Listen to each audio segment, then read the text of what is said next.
voltados para ti. Então, é interessante, né, essa experiência de Josafá, esse rei de Judá, onde ele se depara com essa grande multidão, como diz o texto bíblico, e nessa grande multidão ele se depara com a impotência dele. Ontem, aqui o pastor Bezeval bem colocou esse momento de pandemia que nós vivemos, muitas vezes nós nos deparamos com essa sensação de impotência, de querer, mas não poder, né? Então, é uma situação que a gente passa também, esse momento de crise, esse momento do qual a gente diz, meu Deus, e agora o que eu vou fazer?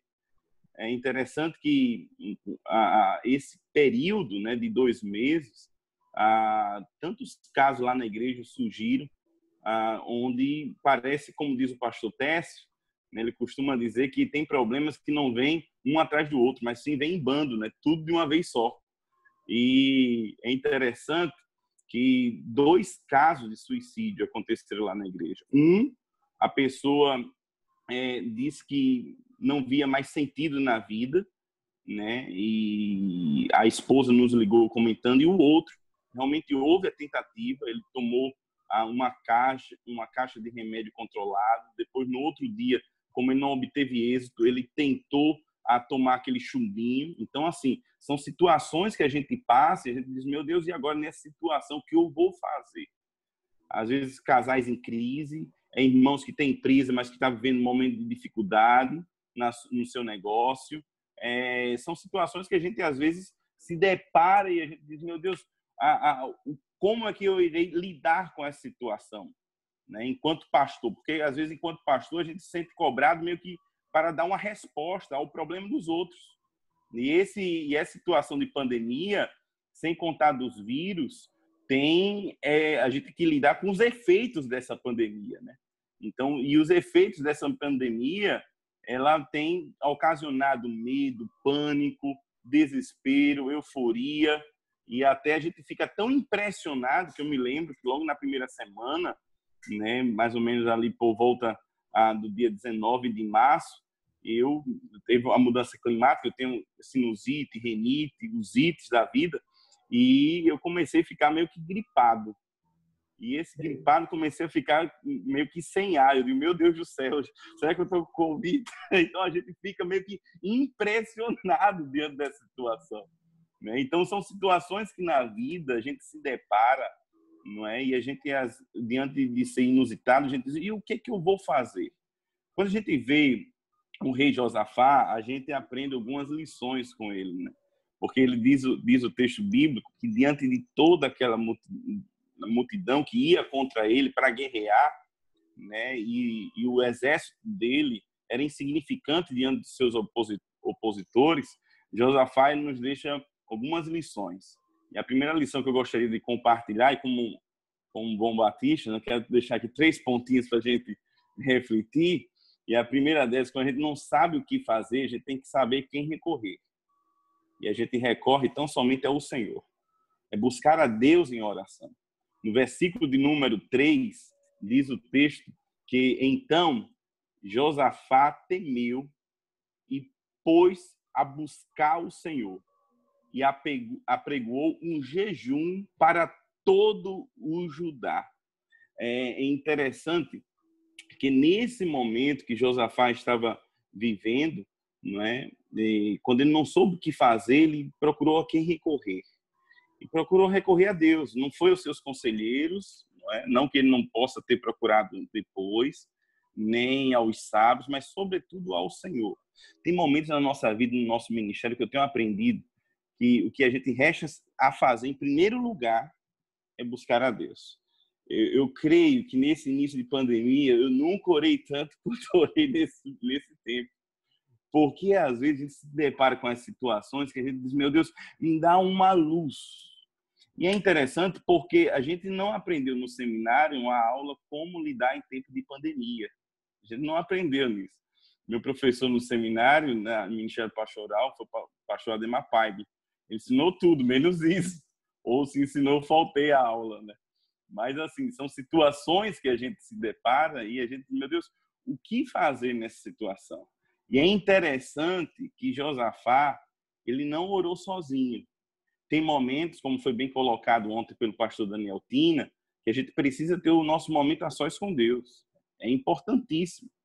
O pastor Gilton Moraes dizia o seguinte, que o nosso manancial para os sermões é justamente a nossa devocional.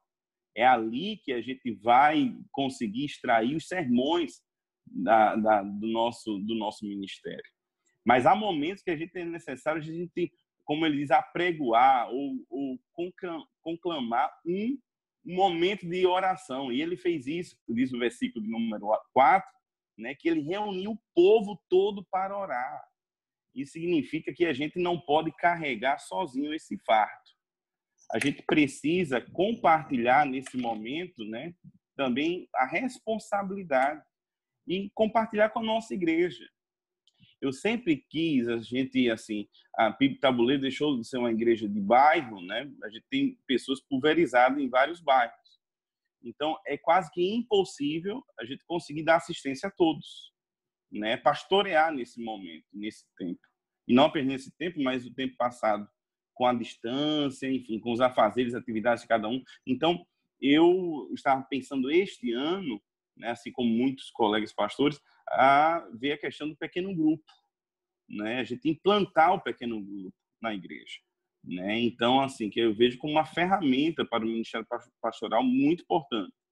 Mas até então a gente não tinha implantado, mas esse tempo tem sido um tempo até favorável para a gente começar. De tal maneira que, graças a Deus, a gente, logo uma das iniciativas, um dos passos iniciais que a gente colocou para poder agir, né, uma das nossas ações foi a devocional em grupo. Então, a gente pegou e aproveitou a plataforma, que a maioria que eles estão usando, como esse mesmo Zoom.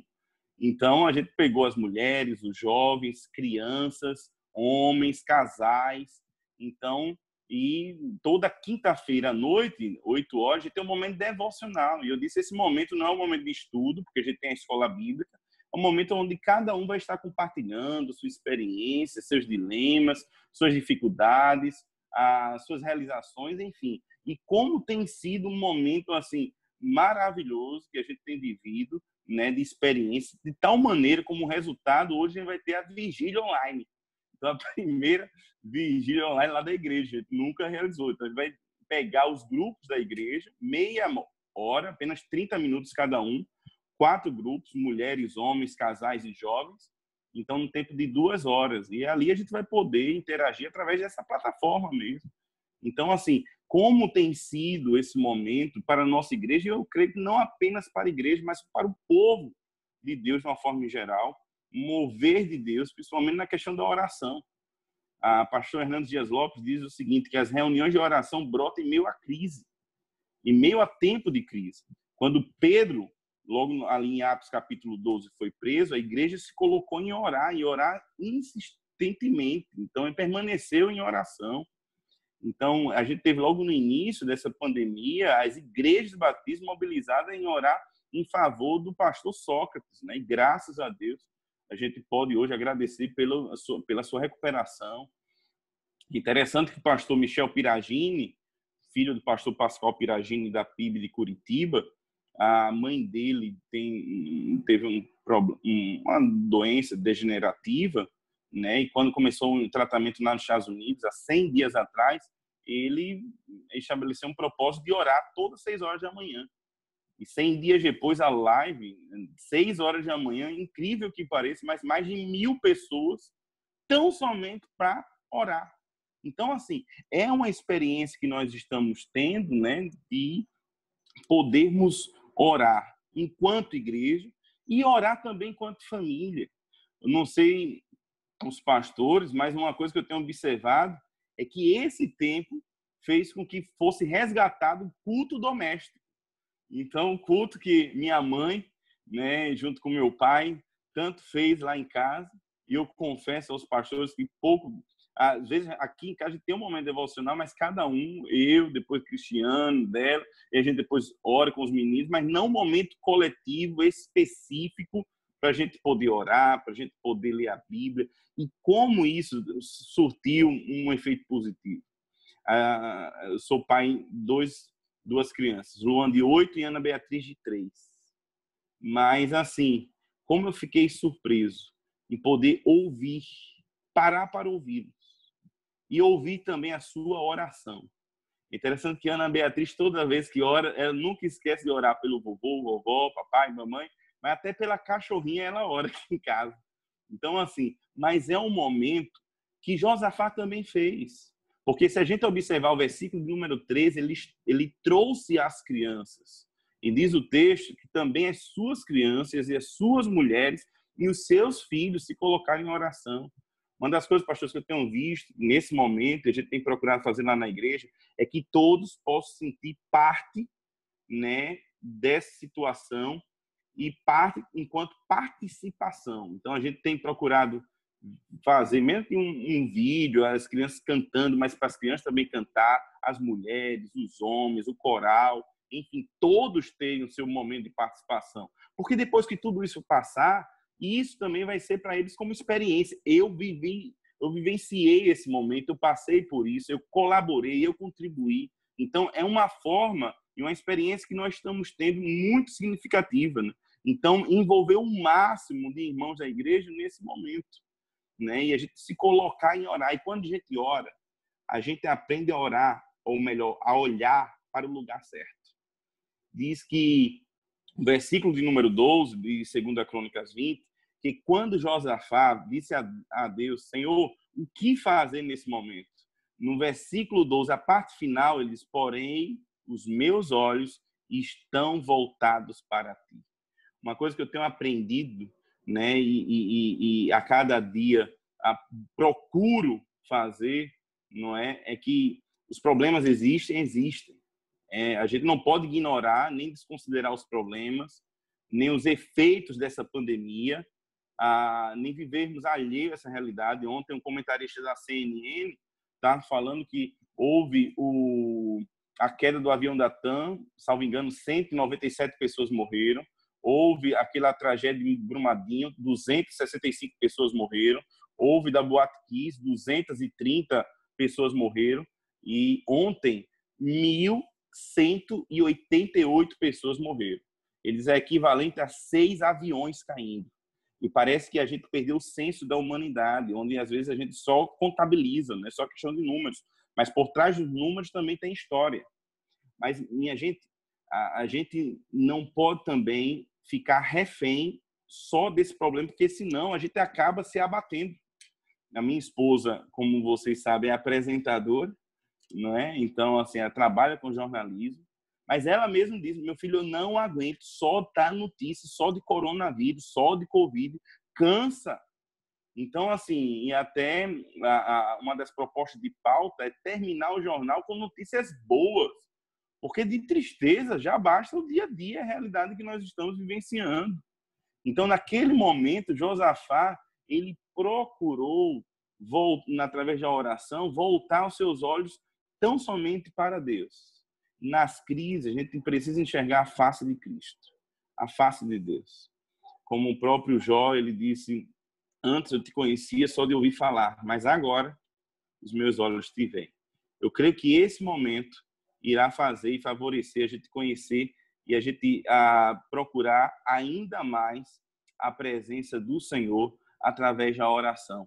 E com certeza, nós sairemos, através da oração, nós iremos nos fortalecer ainda mais, iremos ver algumas possibilidades onde nós não enxergávamos, né? Ela irá nos auxiliar e nos ajudar ainda mais no nosso relacionamento com Deus, que facilitará também o relacionamento com o povo de Deus. Mas uma outra lição que a gente aprende com Josafá, além dessa, quando não saber o que fazer, saber a quem recorrer, isto é, a Deus, de forma coletiva, em oração. Mas uma outra lição que Josafá nos deixa é que não deixe dominar pelo medo. É inevitável um momento desse a gente não ter medo. A gente tem medo. O novo nos causa medo. Pelo menos para mim causa. Eu não sei para vocês, mas é interessante. Eu me lembro como hoje, uma das lições na disciplina Fundamentos da Administração, com o pastor Ney Ladeia, ele disse, tudo que é novo, toda mudança, ela nos causa medo, não é? Isso é mudança de ministério, de igreja, mudança de pastor, às vezes mudança de trabalho, mudança de cidade, mudança, enfim, toda mudança nos causa receio e medo. Por isso que no versículo de número 15, quando a gente observa, assim nos diz a palavra do Senhor, no versículo de número 15, ele diz: dai ouvidos, todo Judá, e vós, moradores de Jerusalém, e tu, ó rei Josafá, aos que vos diz o Senhor: não temais, nem vos assusteis por causa desta grande multidão, pois a peleja não é vossa, mas de Deus. Então é interessante que ele diz, nesse momento, não é Josafá que está falando isso, é um profeta, Jaziel, e ele diz a Josafá: não tenha medo. Então, nesse momento de insegurança, de incerteza, de instabilidade, de impotência, ele está dizendo: não tenha medo, porque o medo paralisa, né? O medo dos novos desafios, do inesperado, né? Às vezes a gente, e isso veio muito, pelo menos ao meu coração, medo: será que eu vou conseguir dar conta? Como é que a igreja vai corresponder diante disso? Como é que nós iremos enfrentar essa situação?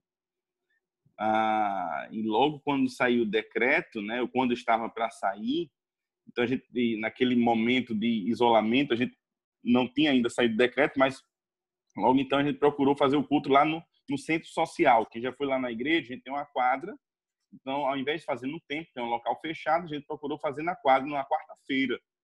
Não é isso, não sei se era dia 19 de março, a gente procurou fazer na quadra, né, com número reduzido. A gente já incentivou os irmãos, principalmente da terceira idade, a assistirem, né, através das redes sociais.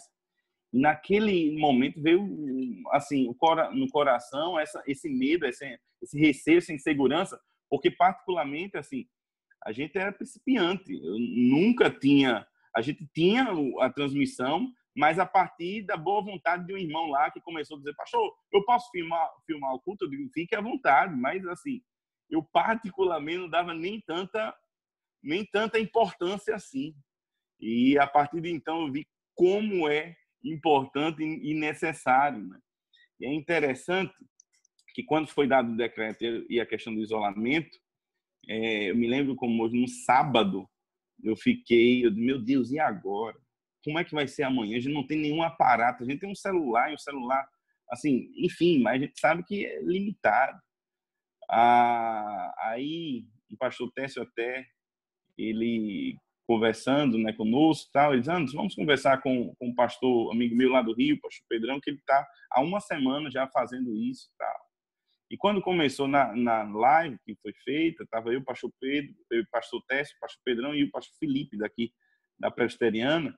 E eu me lembro que eu perguntei e disse a eles, eu digo: me sinto engateando e você já correndo, porque todos eles já tinham 3 câmeras no templo e tal. Eu só tinha o celular para fazer essa questão da transmissão. Mas o que eu tenho aprendido, como o pastor Emble falou, né, bem colocou na terça-feira, Deus usa os recursos que nós temos em nossas mãos, independentemente de qual seja. Então, a obra é realizada não por nós, mas pelo Senhor. E domingo, né, o pastor Técio ligou dizendo: não se preocupe não, Deus vai abençoar com aquilo que você tem. Como aquela palavra, que eu mal dormi direito, porque assim, eu disse: meu Deus, como é que vai ser com o templo vazio, né? Os irmãos não estarão lá, como é que vai ser? Então, assim, Deus vai encorajando, meus pastores, nesse momento, aos nossos corações, para a gente não ter medo. O medo é inevitável. Até os mais destemidos na vida um dia fraquejaram, como o próprio Elias no seu ministério. Mas a gente não pode permitir que o medo nos domine, nos aprisione. E uma coisa que é importante para o medo não nos dominar, a gente lembrar das promessas de Deus. É interessante que no versículo de número, para a gente ganhar tempo, né, no versículo de número 7 a 9, Josafá ele vai citar 2 promessas de Deus. Uma feita a Abraão sobre a terra e a outra feita a Salomão sobre o templo.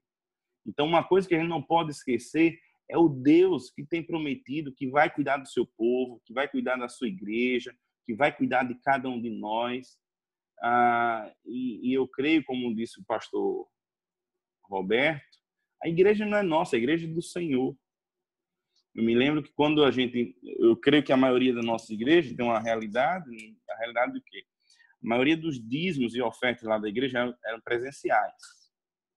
Então, apenas, vamos lá, de 160 dizimistas, apenas 5 fazia transferência bancária. Então, imagine, aí do dia 19 a 23, né, foi da quarta ao domingo, eu cheguei para o tesoureiro e dizia: aí, meu irmão, como é que estão as entradas? Ele disse: pastor, de depósito só entrou R$20. Então, assim, eu digo: meu Deus do céu, imagina a demanda que a gente tem. Eu disse: meu pai, e agora? Eu fiquei ali quase que desesperado.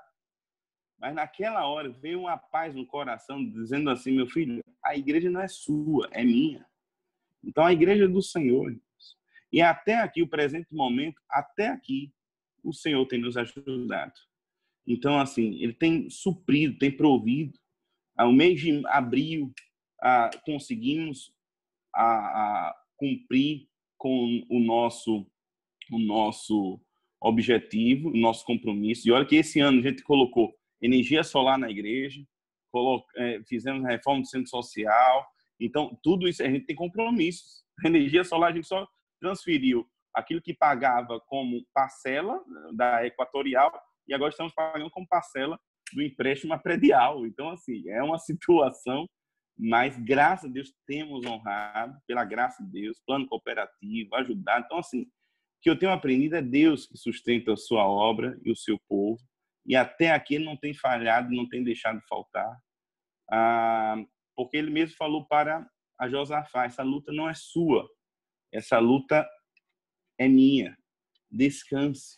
Não é que a gente não vai fazer, a gente tem que fazer, a gente tem que trabalhar, a gente tem que arregaçar as mangas, cair em campo, orar e pedir a Deus estratégias, mas é saber que nesse momento não depende de nós o sucesso, nem o êxito, mas é do Senhor e a glória do Senhor.